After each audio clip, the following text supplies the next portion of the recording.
বড় মামি নাও শুরু করো এবার অনুষ্ঠান।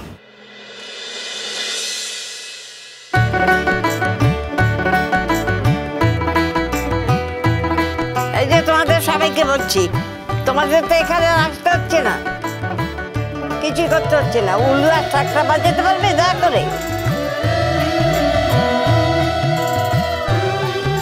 হ্যাঁ, সেইটুকু বাজাও।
খবরদার মিনি দিদি, নিজে নিজে সাজবে না কিন্তু, তা না হলে তোমার ওই একটু একটু মাস্টার মশাই তোমাকে দেখে ভয় পালিয়ে যাবে।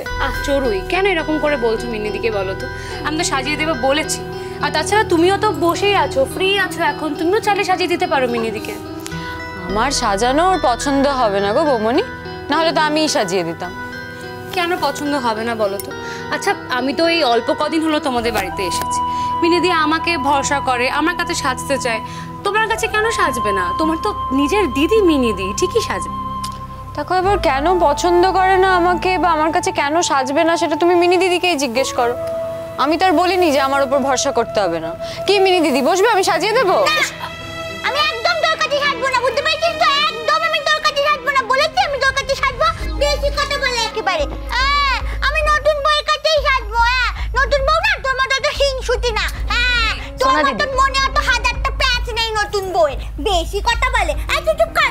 তুই কত ভালো, আমাকে কত ভালোবাসিস, কত ভালোবেসে আমাকে সাজিয়ে দিস বলতো। নতুন বউ, আমি তোর কাছেই সাজবো। বেশি কথা বলে। এই তুই এখানে বসে আছিস কেন? তোকে এখানে কে দেখেছে? আমরা কি কেউ বলেছি যে এই চুড়ুই তুই এখানে বসে থাক? এখানে আস। খেলার মতো বসে আছিস দেখো। সোনা দিদি, এরকম করলে আমি কিন্তু খুব রাগ করব। আমিও কিন্তু একদম সাজিয়ে দেব না। কতবার তোমাকে বারণ করবো বলে এরকম ভাবে কারোর সাথে কথা বলতে নেই? তুমি তো লক্ষ্মী মেয়ে, লক্ষ্মী মেয়ের এরকম ভাবে কথা বলে না মিনিদি। ও তাহলে বলছে কেন? বলছে কেন আমায় সাজিয়ে দেবে? আমি সাজবো না ওর কাছে। দাঁড়া, আমি দেখছি ওকে। মিনিদি, তুই সোনা দিদি, তুই এখান থেকে যা। তুই অনেক জ্বালানিস আমাকে। মিনিদি, দেখেছো তো, দেখেছো কেন আমি ওর মুখ লাগতে চাই না? এই জন্যই। বেকার বেকার খেপে যাবে, তাতে কি লাভ আমাকে বলো? কি লাভ তাতে? আর এরকম তো কোনো নিয়ম নেই যে পৃথিবীতে সবার সবাইকে পছন্দ হতে হবে। তার তো কোনো মানে নেই। কি করা যাবে? আমার ভাগ্য খারাপ, আমার দুর্ভাগ্য। আমার নিজের একমাত্র দিদি আমাকে দু চোখে সহ্য করতে পারবে না, কেন জানি না। হয়তো আগে কখনো আমি মিনি দিদি সেরম ভাবে যত্ন নিইনি, তাই জন্য এরম ভাবে। কিন্তু এখন যে চড়ুই বদলে গেছে, চড়ুই ভালো হবার চেষ্টা করছে, সেটা তো মিনি দিদি বুঝতে পারছে না। চড়ি দিদি, মন খারাপ করো না গো, একদিন দেখবে সবাই ঠিক বুঝবে। আর একটা কথা তোমাকে বলবো ভাবছিলাম, দেখো তুমি রাগ করো না। চড়ি দিদি, আমি যবে থেকে জেনেছিলাম যে তুমি লালনকে ভালোবাসো, আমি কিন্তু তোমাদের পথ থেকে সরে যেতে চেয়েছিলাম, কিন্তু দেখো আমার হাতে তো আর সবটা নেই। লালন এমন জেদ করলো, আমি জানি আজ তোমার খুব মন খারাপ, কিন্তু মন খারাপ করো না চড়ি দিদি, তোমার একদিন খুব ভালো একটা বিয়ে হবে, দেখো। বোকার মতো কথা বলছিস ফুলঝুরি, সান্ত্বনা দেওয়ার চেষ্টা করছিস তো? দিস না, দরকার নেই আমার। আমি তো জানি লালনের সাথে বিয়ে করে তুই খুব ভালো থাকবি, খুব সুখী থাকবি, আর সেটাই তো ঠিক। সত্যি তো, আমার হয়তো কদিন পর ওর ওপর থেকে মোহ মায়া সব উঠেই যেত। আমি তো সত্যি এত কষ্ট কোনোদিন সহ্য করিনি। আমি পারতাম নিজেকে ওর জীবনের সাথে জড়াতে। তুমি যদি সত্যি এটা বুঝতে পেরে থাকো চড়ুই, তাহলে এটা তোমারই ভালো হবে। সত্যি তো, একটা সংসারে ভালোবাসা ছাড়া তুমি আর কি নিয়ে থাকতে বলো তো? যাকে বিয়ে করে থাকতে সে তোমাকে ভালোবাসে না, সেটা জানার পরেও তুমি যদি তার সঙ্গেই থাকার কথা ভাবো, তাতে তো তোমারই আত্মসম্মান নষ্ট হবে বলো। জ্ঞান দিচ্ছে কেন তো নন্দিনী? হ্যাঁ বৌমনি, আমিও সেটাই ভাবছিলাম। আসছি আমি শুধু দেখতে এসেছিলাম ফুলঝুরি কিরম সেজেছে, ব্যাস। বাবা গো, ভূতের মুখে রাম নাম, ভূতের মুখে রাম নাম। ভালো সাজছে, ভালো সাজছে এখন। টনি মাসি কোথাকার। মিনিদি, তোমাকে কিন্তু আমি অনেকবার বারণ করছি মিনিদি, তুমি কেন চড়ুইয়ের সঙ্গে এরকম করে কথা বলছো? ও তো এখন ভালো মেয়ে হয়ে গেছে, সবার সঙ্গে ভালো ব্যবহার করতে হয়। বেশ করেছি বলেছি, বেশ করেছি বলেছি। এই মেয়ের মুখে আর মনে এক। জানো না তো বাপু, জানো না, যখন প্রমাণ পাবে না তখন বুঝবে। ভালো মেয়ে, ভালো মেয়ে বললেই হলো, একেবারে ভালো মেয়ে, দুনিয়ার সব থেকে ভালো মেয়ে। আমি কিছুতেই বিশ্বাস করি না, বুঝলি? শোন, এই মামে না জীবনেও শুধরাবার না, বুঝতে পেরেছিস? একেবারে বিষ একেবারে। সোনা দিদি,